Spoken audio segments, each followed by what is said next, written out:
Softly, slowly, Moses. Moses. I bet you didn't know the true story behind Moses and the burning bush, brought to you with insights from ben-Emmett. Special thanks to ben-Emmett for his wisdom and scholarship in illuminating this ancient encounter.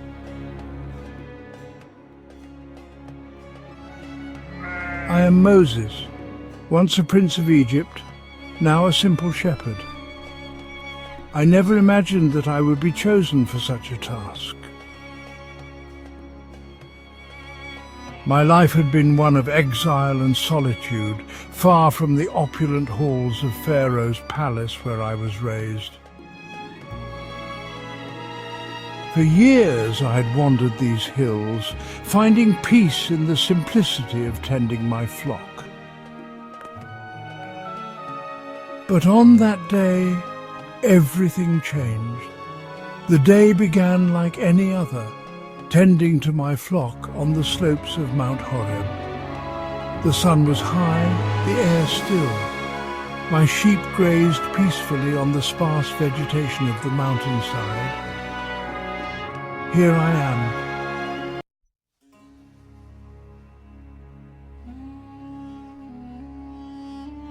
But then I saw something impossible. A bush engulfed in flames, yet not consumed. The fire danced and swirled, but the leaves remained green, untouched by the heat. Curiosity overcame my fear.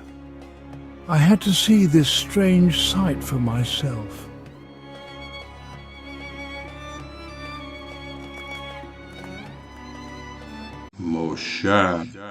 Moshe. Here I am.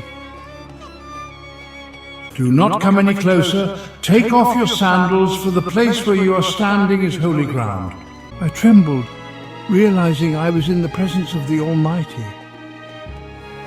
I am the God of your father, the God of Abraham, the God of Isaac, and the God of Jacob.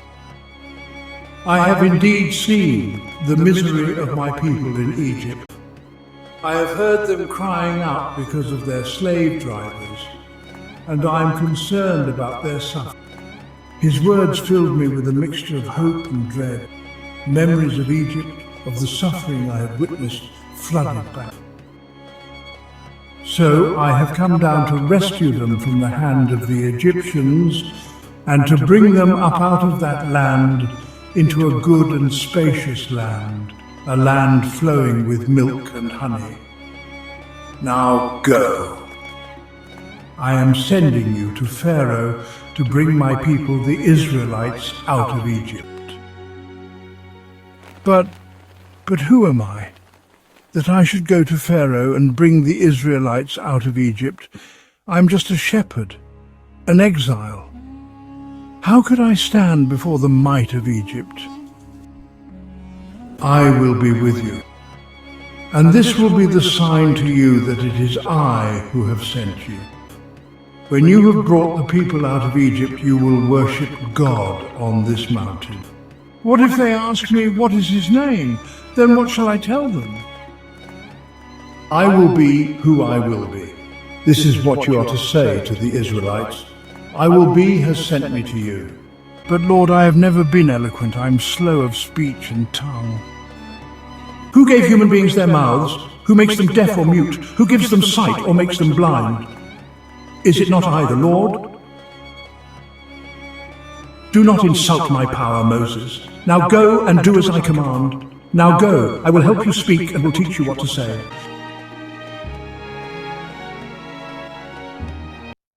In that moment I felt his power coursing through me, changing me. The doubts that had plagued me began to fade, replaced by a sense of purpose I had never known. As the bush continued to burn, I understood that I too had been set aflame, not by fire, but by divine purpose. I looked up, finally meeting the gaze of the Almighty, feeling both terrified and exhilarated. As I descended the mountain, I knew I was no longer just a shepherd. I was a leader chosen by God. The task ahead was daunting, but I was no longer afraid. For I knew that the God who spoke from the burning bush would be with me every step of the way. With each step down the mountain, I felt myself changing, becoming the man God had called me to be. The journey ahead would be long and fraught with challenges, but I was ready, for I had been called by Yahweh. If you've enjoyed this program, please click like and subscribe.